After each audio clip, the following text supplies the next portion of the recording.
1. Hey everybody, welcome here to the Nutmeg Tavern.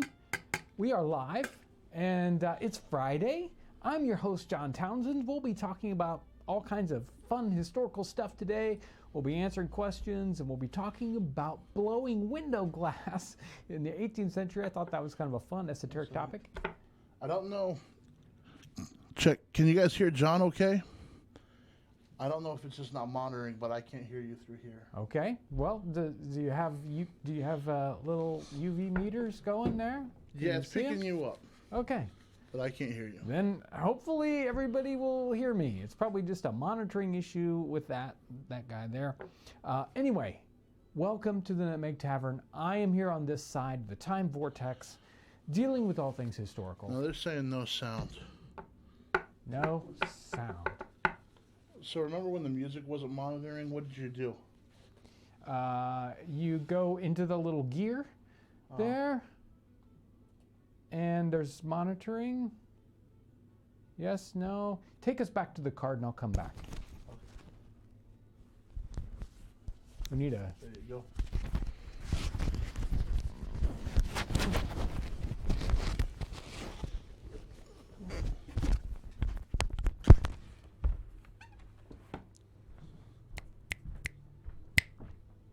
They couldn't hear that, even though you were there? Yeah, I mean, it's picking it up right now.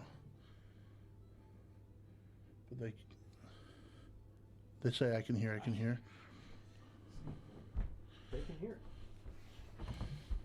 Okay, we'll try. Okay. Okay. Let's try it. Are we back? Okay, are we back? Are we going to try the audio one more time? I'm going to talk for 30 seconds. You guys can tell Ryan in the chat whether or not the audio is working. And if you don't hear it, well, then we'll go back to the card and I'll fix it and then we'll start again. So we are running on a skeleton crew this morning. Well, all this week because Indiana has done that kind of stay-at-home thing. So almost everybody at James Townsend & Son has gone home. We still, though, have a skeleton staff here that's dealing with orders, and, well, we're live streaming. Ryan has been home all week, but Ryan is on the console right this second. You're going to say hi, Ryan? I guess I can do that. Yeah. There he is. Hi. There's Hi, Ryan. guys. There's It's Ryan. good to see you. Ryan just popped in to pick up something, and I said, hey, you're going to do the live stream with me? So here he is. Thanks, Ryan. Anyway, folks, we got a lot to talk about today, don't we?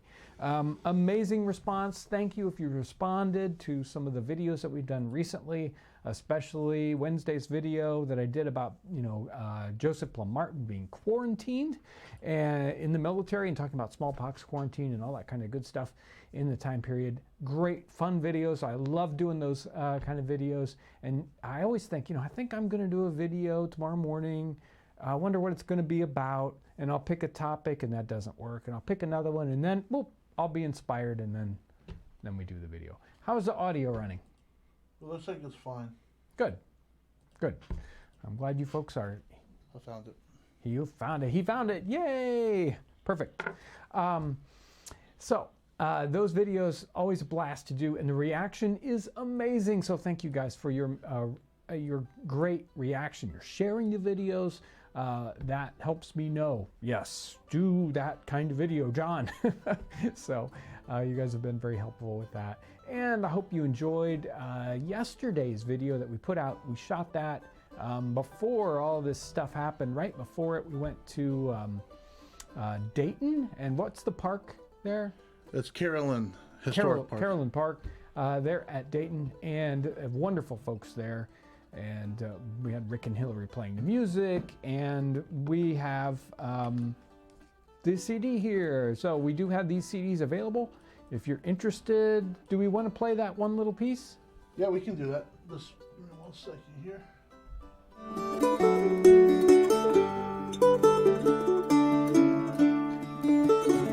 You want me to talk about it? We'll play it. Okay.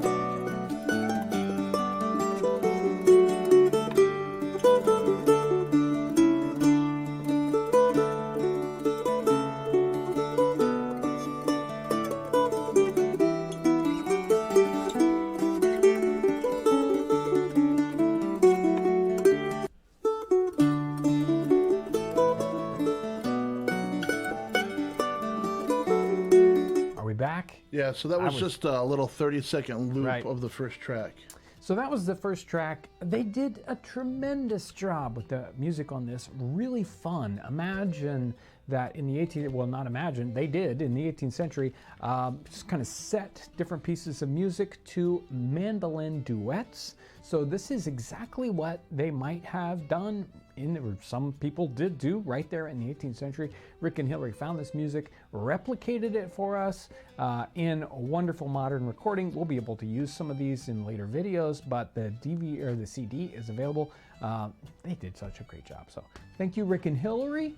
And I hope you enjoyed that video. Yeah, I'm dropping a link to that in the chat right now where There you we can go. pick it up for yourself. Yeah, if you're interested, check out the link in the chat. Before we go to talking about the main topic, I have so many people that want to support us, help us support what we do on Patreon, that I need to split the list in half because it's huge. Here's the first half. Let me find the halfway mark. The first half of the people from this week that are new supporters on Patreon. Let's see, Terrence Zhang, Otto von Kuhl, Mr. Fixall, Charles Carson, Kaylee Spencer, Sei Babotala. This is the best I can do. David Koff and Zach Mendoza. Those are the first half of the list here. And this is kind of actually just even more important than normal. One of the things that's going to happen with YouTube, and it's already started to happen, is that while we still have a great viewership and a lot of views, the amount of revenue that we get from YouTube is going to keep shrinking because less people are going to advertise as the economy goes, and so it's going to be harder and harder to continue to fund kind of the videos we really want to do, but I still want to do them, and folks that support us on Patreon help us do that in an extra way. So thank you, especially this time, this particular time in history. We need the help, so thank you. So that is, I'll touch base with the other half later on in the show. Let's talk window glass. You know, window glass is something I think, about everything that we have in our modern world, we take for granted. The amazing levels of division of labor that we have underneath us, is very, very incredible. It's kind of a teetery situation we have in society that we're kind of feeling now. It's like, wait a minute,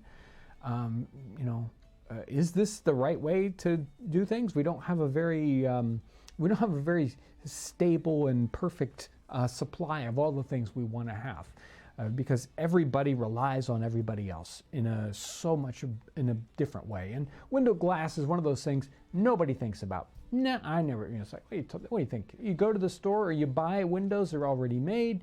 Window glass, I don't know. They must get it. They mine it out of the ground or something, right? Window glass now is made. They take molten glass and they put it on these big. I think they use big melted tin. I think it's melted tin that it gets spread out onto and then cools to make it perfectly flat, and they can make these giant sheets of glass. Well, that's a modern method of making glass. In the 18th century, they had two different ways of making glass. They would either throw this great big giant pizza pie shaped piece of glass, and then there's the other kind of glass where they would blow this giant long bottle shape. They would cut the two ends, cut it down the middle, and spread it out. And that's the other kind of window glass they would make. We're going to be looking at the bullseye glass today, the crown glass, as they might call it, that they would make. And I've got some pictures out of Diderot's Encyclopedia. Diderot's Encyclopedia is an amazing reference source for the 18th century. They went through and they didn't take pictures, but they did art of all the kinds of steps of these trades and industries. Glass is one of them. let's go with the first slide. We're up with the first slide, and oh gosh, I don't have my little monitor so I can see what's going on. The first piece here is, oh, hold on. You guys can't see me, that's right. Just keep looking at that picture. That's the factory of the glass factory there. And just to give you this kind of quick idea about what the glass factory is going to look like, with the different workstations and the giant big building that's got super high roof on it so that the heat goes up there. This is a really hot place to work.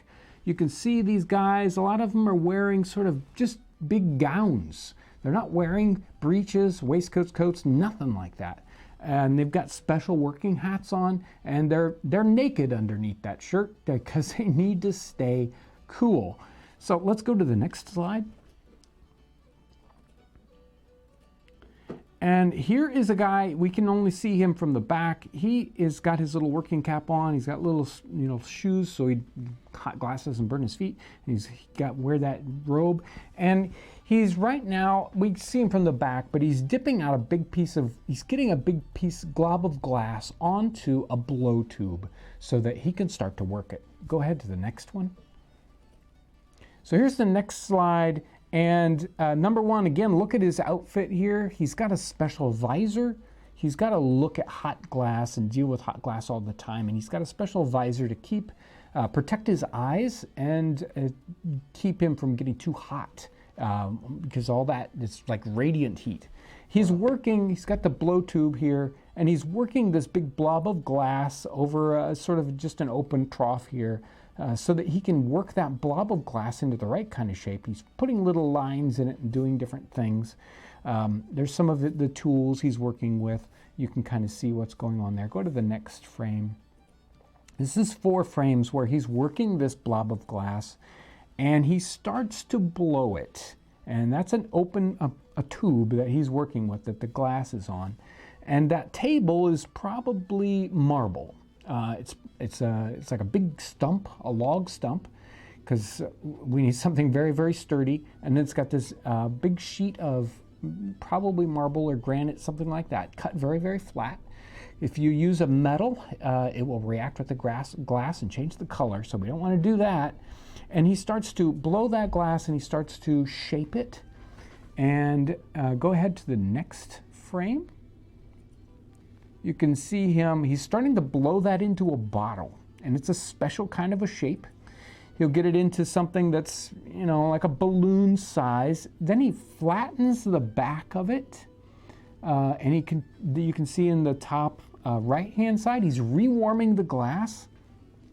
And in the bottom right, he's starting to, what he wants to do is break off the tube, and in the next set, he's going to stick a different rod onto the back of this blob of glass. Go ahead and go to the next one here.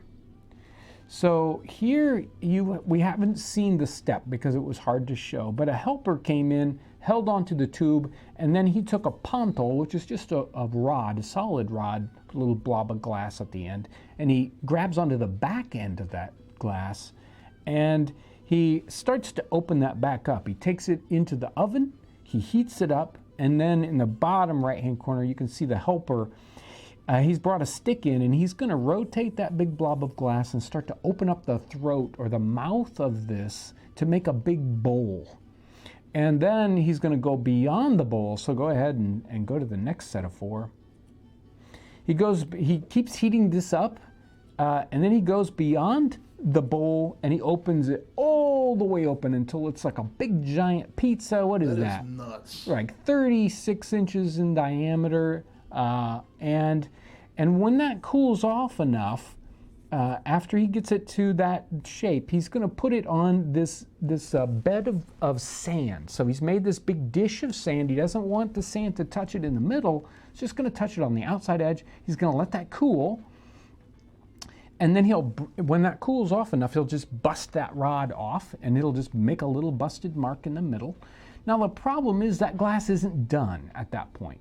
The glass is, just after it's blown and it's cooled like that, it's full of stresses. This is just a very stressed piece of glass, and it needs to be annealed. So it's very, very hard, very brittle, and easy to break. So that last bottom one, he's picked up this piece of glass with a special fork, and he's going to place it in the annealing oven. And the annealing oven is going to bring that glass up to the temperature just under where it melts.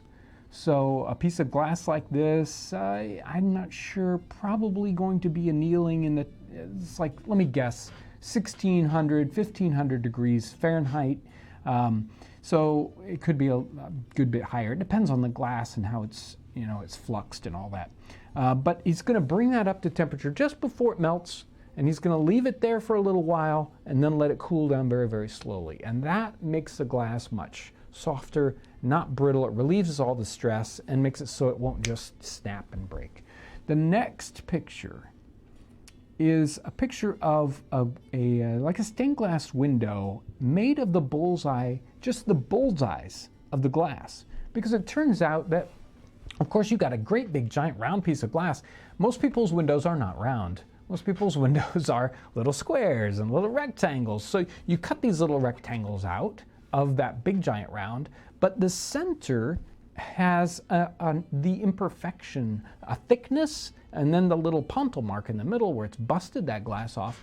And so they would actually make windows of these little pieces, and they were called bullseye windows, and they might have some other names for them too. So that's what's going on. You can go ahead and skip back to me.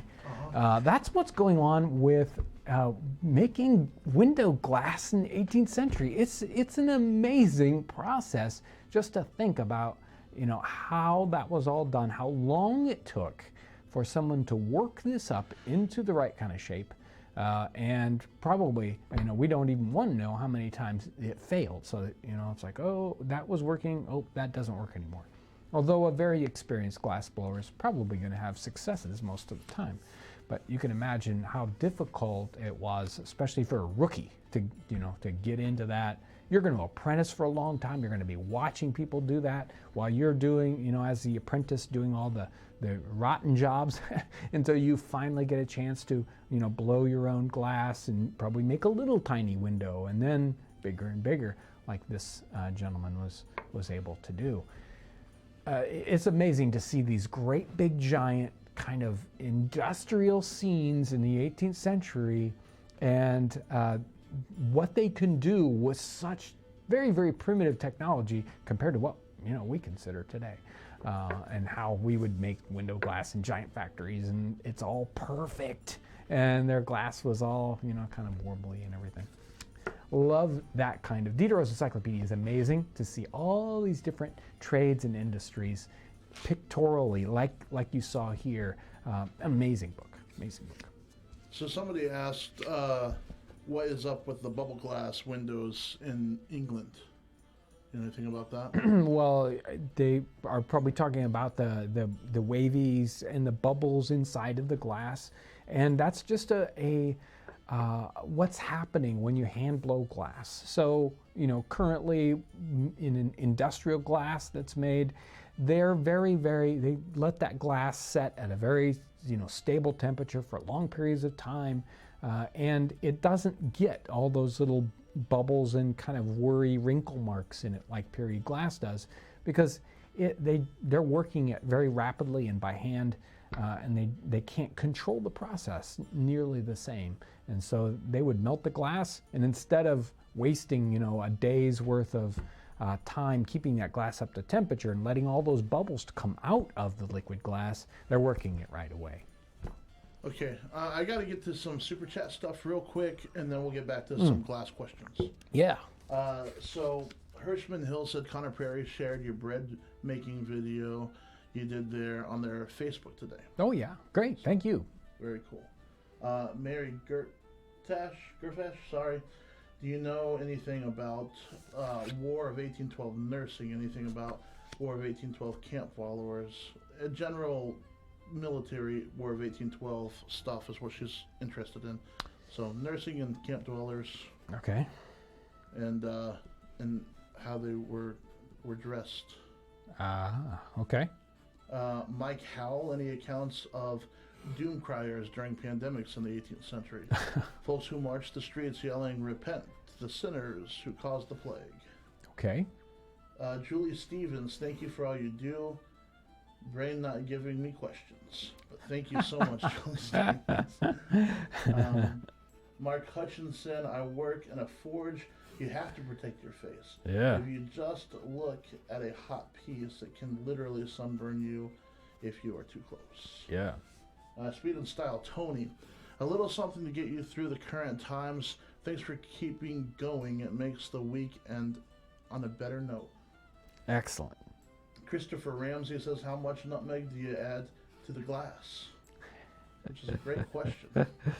Sue O'Connor says, I got my crock today. Beautiful. Thank you. And that covers Super Chat. If you want to comment on those, and then we'll get back to some questions. Yeah, so nursing in 1812 and camp followers in 1812, I don't have any specific references that pop off the top of my head. A couple of weeks ago, I referenced a particular journal. That was early. That was like French and Indian War.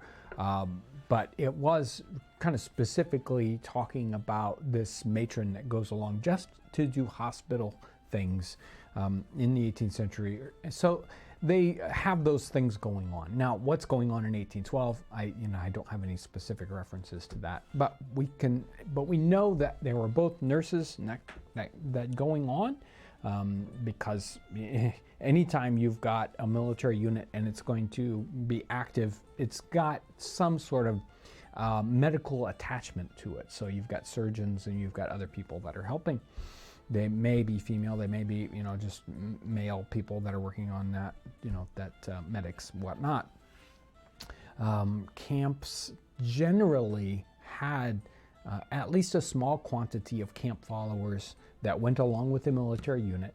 Camp followers did things like cooking. Some of them did things like laundry. At times, the military actually sent most of the women away because they knew they were going to be in a difficult situation. They wouldn't be able to support a lot of wouldn't be able to support the support staff, which is the camp followers, but they would still keep along a few laundresses and things like that, even though they might send most of them away. I don't have specific 1812 references off the top of my head. I know I've seen some artwork that probably is from the 1812 time period with camp followers in it, but that's all I've got on that. Doom criers and folks talking about the religious implications of what's befell a particular society. There is a great quantity of that. And whether or not people specifically going around and doing that on streets, that I haven't read about specifically, but that doesn't mean it didn't happen. Thank you, Julie Stevens. Forge protect, yeah, boy. Whether you're working on hot glass that's 1,800 degrees, 2,000 degrees Fahrenheit, or hot metal, same deal. If you're working a large piece of metal and you need to adjust this big piece of metal, that's a very hot thing, and it's giving off a ton of radiant heat. And in some of those industrial pictures going on in Diderot's encyclopedia, they're not just forging something that's like a horseshoe or something. They might be forging an anchor, a huge piece of metal that they have to bring up to heat and shape with a giant drop hammer. Very, very dangerous, and just that radiant heat coming off there, you definitely have to protect yourself. And you can imagine that there was a lot of workplace accidents and a short lifespan for people doing these very, very difficult jobs. How much nutmeg do I put in? As much as I need to. Always. And thank you, Sue O'Connor. I've got a couple of good questions here. What about stained glass in the time period? Stained glass in the time period is going to be made exactly like the glass that we saw being made here, except that they would have chemicals, basically metallic salts and whatnot that would go into the glass to change its color. something like cobalt carbonate or something would make a blue glass, and you might even have something that had, I'm trying to think about what red, cadmium will make some different colors. Obviously you can bring copper in to make a green color. So you'd have these different salts that you would bring in, just like you would use the same kinds of chemicals that you would use in colored glazes for the time period you would use to change the color of the glass, because the glazes generally are just a colored glass. On the outside of pottery, when you see, it's like, oh, I've got this, well, like, this black has got particulars, might have a whole bunch of cobalt in it, or some other chemicals to make that glass black. Same thing going on with creating stained glass in the 18th century. How does it go from sand to glass? So going from sand to glass has to do with adding a flux to the silica of the sand. Now, sand isn't necessarily just silica, so we want to have a special kind of sand that is all silica if possible, and then we have to add a flux to it that turns it that causes it to melt at a lower temperature. So we can use different sorts of chemicals to do that. Lead is one, so lead glass. You can bring lead into that mixture. Maybe it's well, I'm not sure which probably not elemental lead, but again, a lead salt or an oxide or whatever it is. Also, there is like borosilicate, there's like boron, but that's not the kind of glass that they would make in the 18th century. So you'll have different kinds of fluxes. There are some very, very simple fluxes that you might use for soda glass. And there's a bunch of different kinds of chemicals that you add to it, and it melts. Somebody is wondering if there was a quote-unquote average size pane, I think for windows. There tended to be average or sort of standardized glass sizes. I'm not sure exactly what they are, but some of the inventories that we talked about in the past mentioned glass, and it says, it's like, oh, it's this size by this size. So I think it was kind of standardized just because you wouldn't want to have all these weird, sizes, and it's much easier to ship 100 sheets of glass that are this big to keep it from breaking than if you said, no, I'm just going to ship them a great big glass and they'll cut it down. So even today, when you go to the hardware store, they might get boxes of glass in, and it's going to be cut 24 by 36, and then if you need smaller pieces, they'll cut it down for you. Okay, and then were they aware of tempered glass in the time period? Well, the idea that was going on with the annealing of the glass, that is, in a sense, tempering that glass. Now, tempered glass, to make it really, really strong, you would make it thicker, and then you would anneal it a special quantity. You might play around with probably different ways to heating it multiple times to relieve those stresses enough so that it's very, very resilient, which is something like tempered glass. In the images that you were showing, it looked like the fellow was wearing a cape, and they're wondering what was the cape for. It's if there's an extra piece of, so he has, I think I know the picture they're talking about. So he's got on a smock that covers all of him, but he also has, if you look in one of those pictures, he's got a special little a little hand guard that kind of flops down in one of the pictures, and he picks it up. It's probably on a lanyard, so he can pick it up, and that's so he can protect his hand because it's getting closer than everything else to the hot. And that robe or cape is doing exactly the same thing. So he would be turning one shoulder to the fire, and this extra layer is going to keep the heat away from it. All right. Were there any economic busts in the 18th century? Oh boy, yes, there certainly were economic busts. And one of the most famous is the South Sea bubble that's going on in Great Britain in the 1720s, where the stock market went crazy with these South Sea stocks, and then boom, the market blew out, and lots of people were just devastated by that. But one of the things you kind of find out if you think about it kind of in the long term, is that people, might have bought those stocks early when they weren't that expensive. The price goes way up, way up, way up. They think they're rich, but in fact, of course, it's just a number on a piece of paper. It's they really only have just X amount of money in that stock.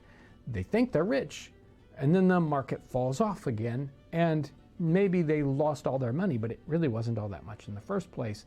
But they feel like, because they felt like they were rich, that they're now destitute, when in fact, they only lost their original investment, which really wasn't all that bad. It's the people who get excited at the very end of the up that buy in at the top and then get crushed as it goes down to nothing.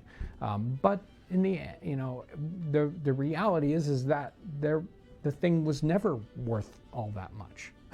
So it's very difficult to kind of get your step back from these busts that happen, like the South Sea bubble, and it's just all that excitement that builds, and then it goes away, and it's like, well, really nothing changed from one year to the next, but everybody thought they were super rich. So somebody in the chat is asking about the shoes that we sell on our website and whether or not they are colonial or British, or if it matters.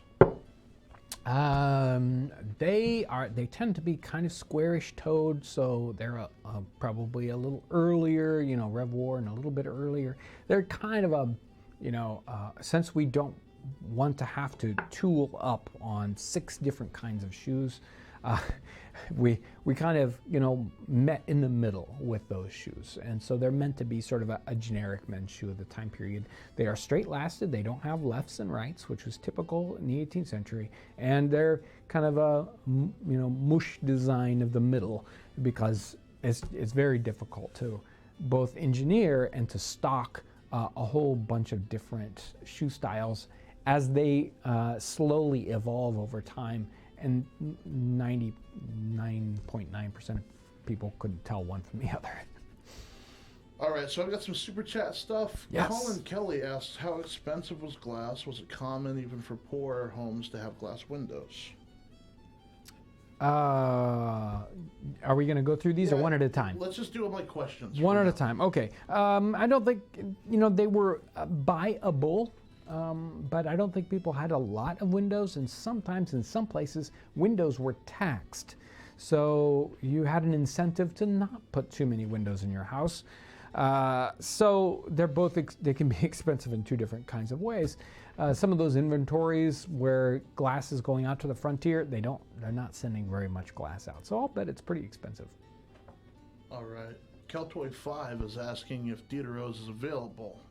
It's amazing. Yeah, Diderot's is amazing, and you can find Diderot's Encyclopedia. I believe Dover is still printing.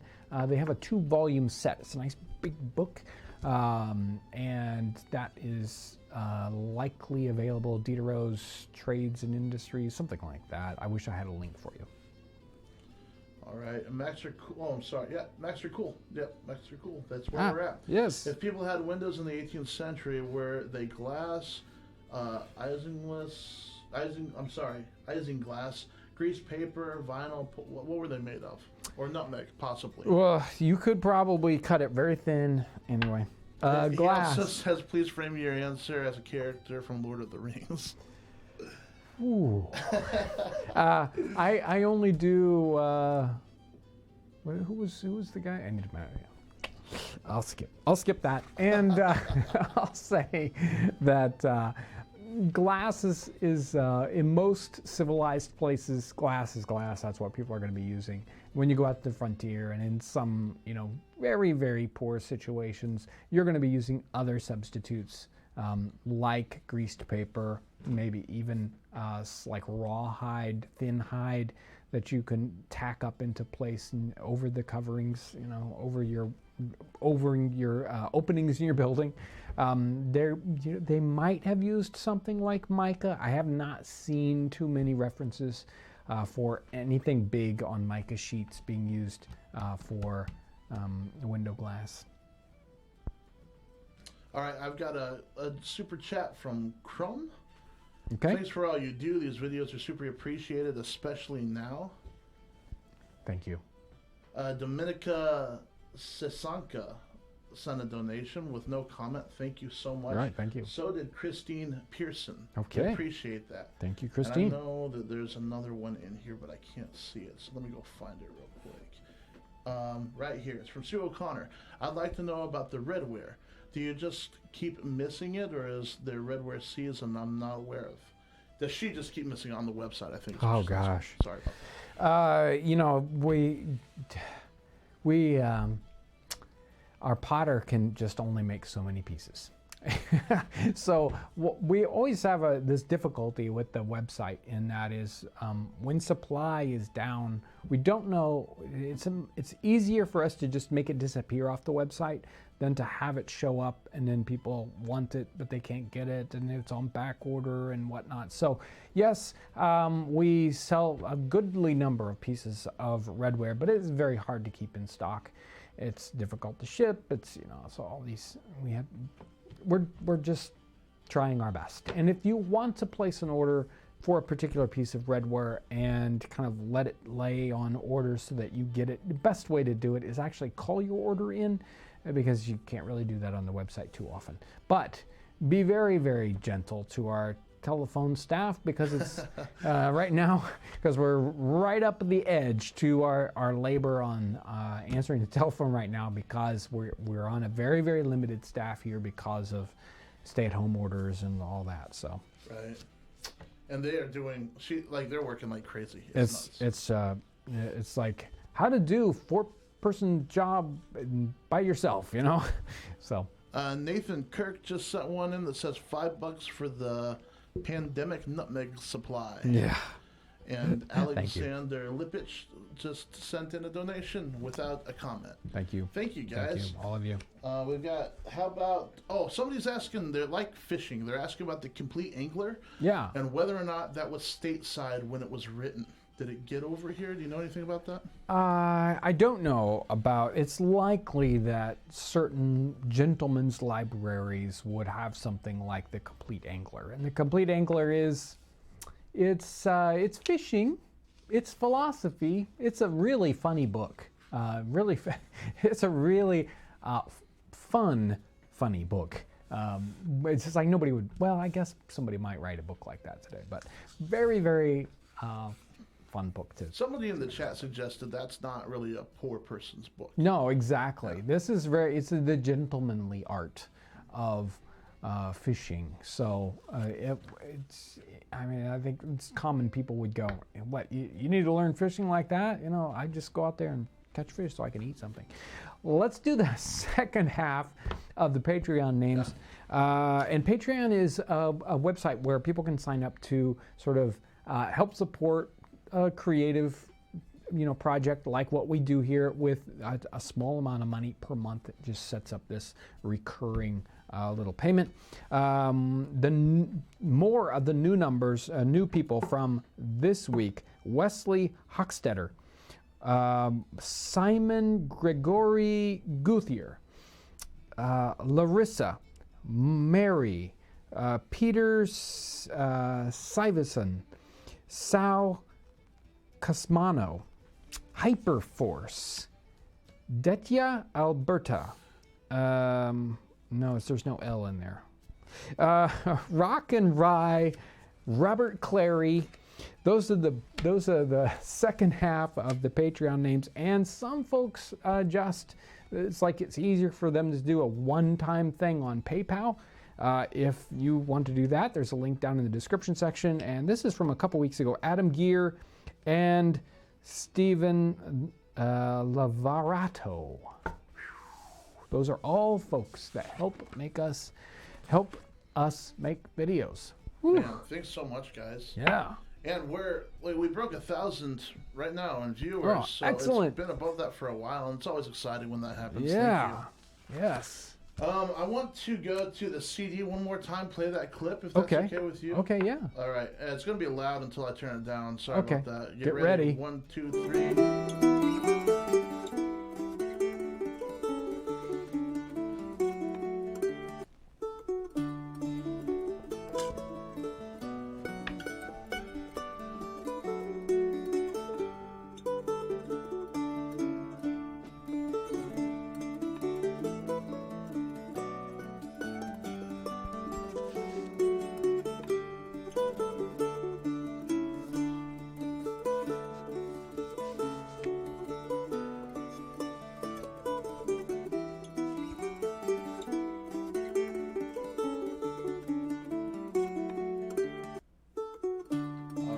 There we are. Okay. So if you want to talk a little bit about what that is. Yeah, there's the CD, brand new project by Rick and Hillary. They did just incredible, wonderful job. This is all mandolin duets from the 18th century. They did just a tremendous job of recording it and picking out the music directly from the 18th century. Love it. Love the connection and the whole collection that locks together and is all similar music. Instrumental. Tremendous. You know? So I'm going to click go. Here's the link for that if you want to pick it up. Well, it didn't. Yeah, here we go. Yeah, I think it's... Yeah, there we go.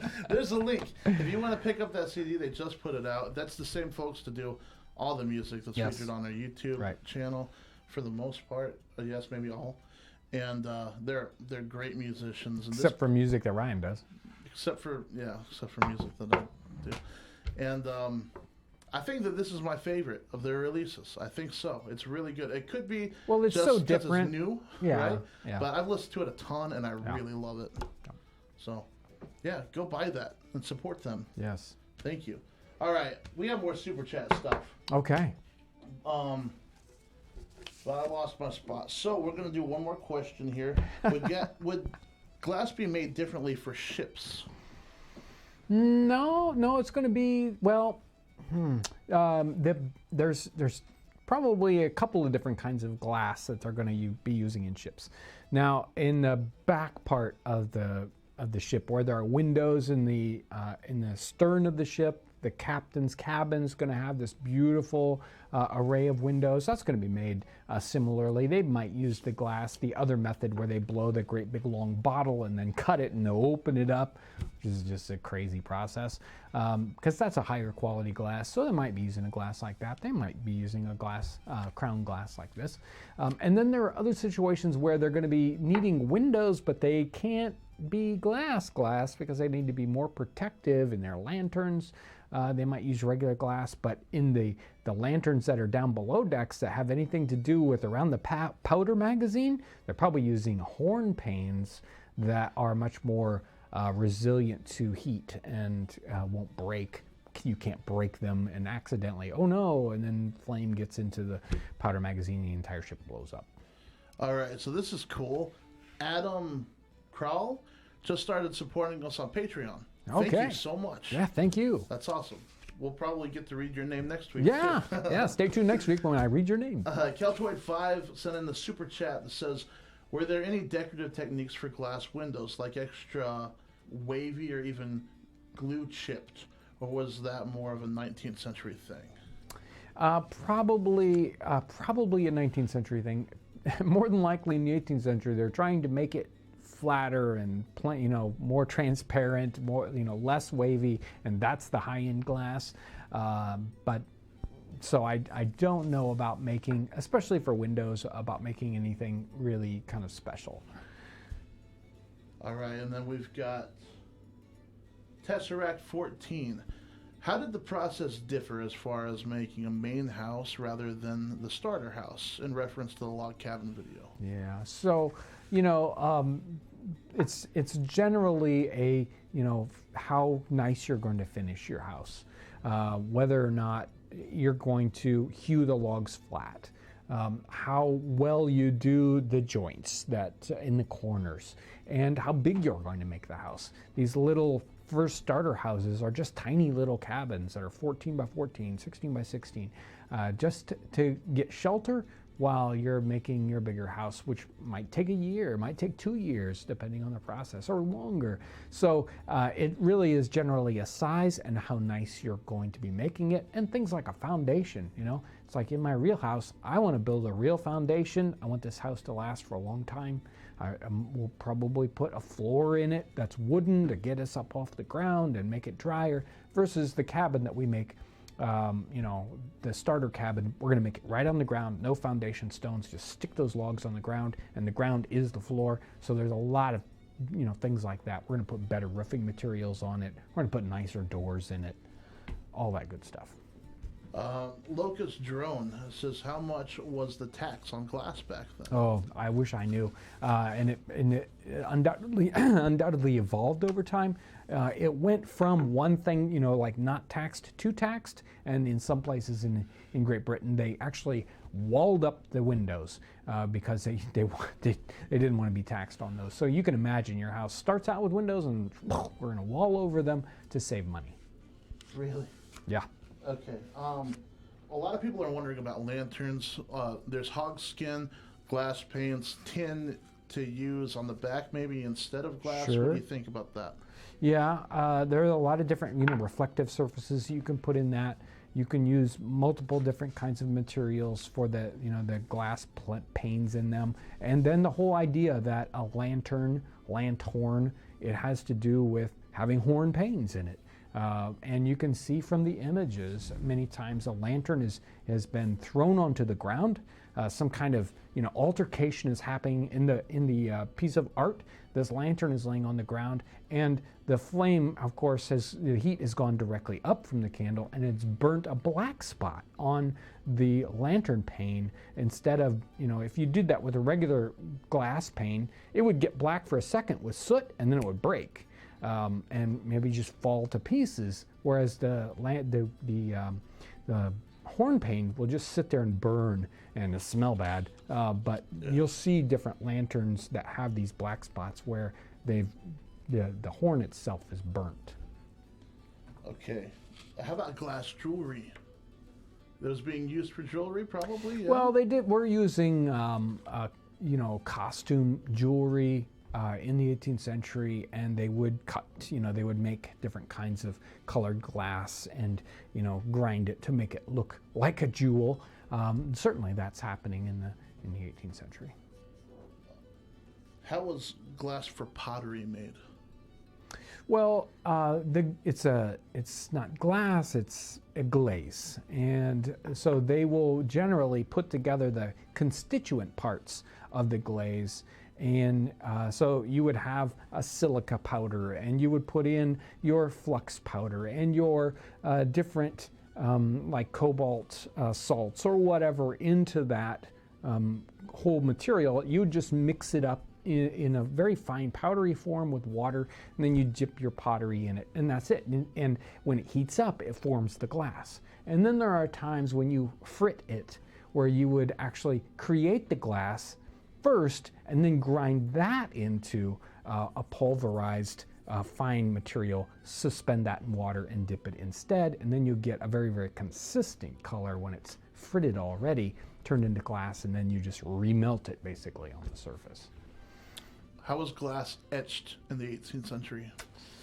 I'm not sure if they're doing glass etching. I know there's glass, you'll see pieces even made in the United States in the 18th century where they'll blow a piece of glass and it'll generally be light green or kind of clear, and they will paint on it.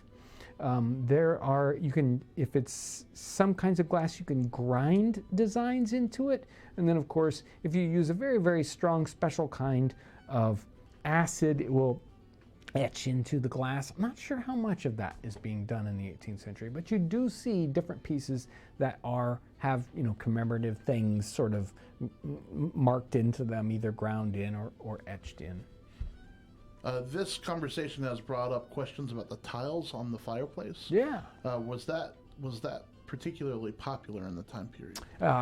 Dutch tiles, Delft tiles, very, very popular in the 17th century, in the 18th century, around your fireplace.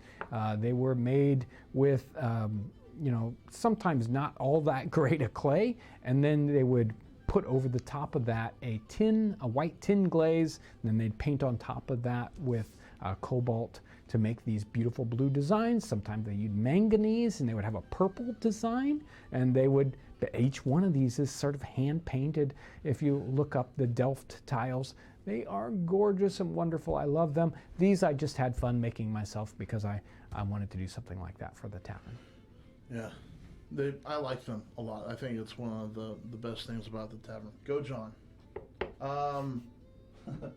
St. Germain sent in very nice donations. She says, or they say, No writing lesson this week, so you get the cash. Wow. Thank Thank you. you so much. I'm sorry you didn't get to go to your lesson.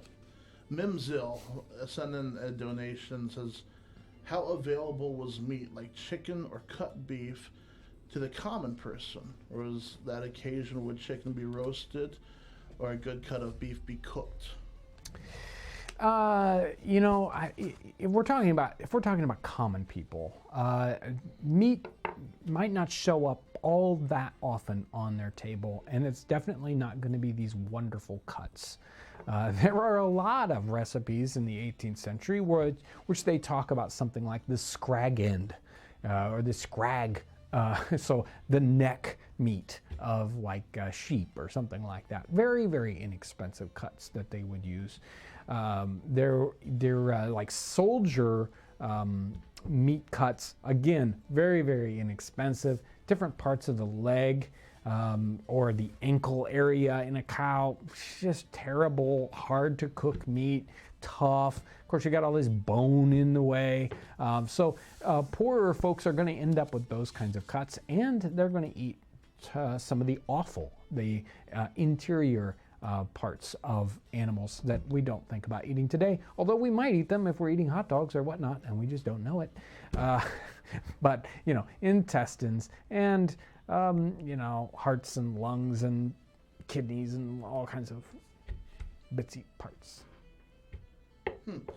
So Ace sent in a donation, says, Mr. Townsend, your channel is great fun for a history geek, as well as warm and kind.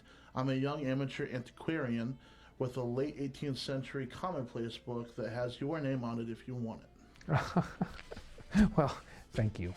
Thank you. And there was another super chat that came in. I'm going to find it. This one was from Mimzil. Oh, also, would daily meats consist of whatever was in harvest or whatever meat was available? Thanks for all you do. This channel is my favorite.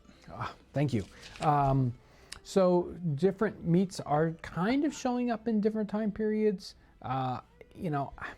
Whether or not something, this kind of connects with that other, question. And part of it has to do with the time frame. If small animals are easy to do all throughout the year. A big animal, you really can't do it except, in the fall when the temperatures are getting cool, and you can eat some of that fresh, or you can salt it and store it for later on. And they wouldn't just do one animal at a time if they had more than that to do. Now, you might get fresh meat all through the year if you're in a situation where there's a large group of people and you can eat the entire animal. So if you're in the military, they would slaughter bullocks and boop, they would be able to distribute the entire animal. They didn't have to worry about it going bad. Something like a chicken, well, that you're going to eat that all up in a single day, so you don't have to worry about that. You can eat those any time of the year. Enzo Vinci sent in a super chat that says, "Hey guys, wanted to stop by before the stream ended today." Oh, thank you. Glad you got to come by. And Nathan Kirk says, "I'll be joining the Patreon tonight. Finally getting to it after 3 years. Subbed the channel." Keep up the good work. Thanks a lot. Thank you. It's coming to that time. I just want to say thanks for your patience with me running this thing, and you did a great job. Thanks. Also, I know it kind of stinks being indoors and we're in uncertain times, and that's really coming through in the chat, but keep your chin up, guys. Stay safe out there. Yeah, and I'll continue to try to do those fun extra videos that we've been able to do in the last couple weeks. Those are something else, and they, as I walk and I'm talking, I'm thinking about everybody being, there at home, kind of trapped. So I hope you enjoy those, and boy, you guys have really helped us out this week. The channel is doing just wonderful. So you're sharing those videos. Thank you for sharing the videos. Thank you for commenting, watching on the channel. All those folks on Patreon that help support us, and on Super Chat. And if you purchase things, like the CD, it's just, that's one more thing that helps us do what we do. Thank you so much, and I hope you have a tremendous weekend. Thanks for watching.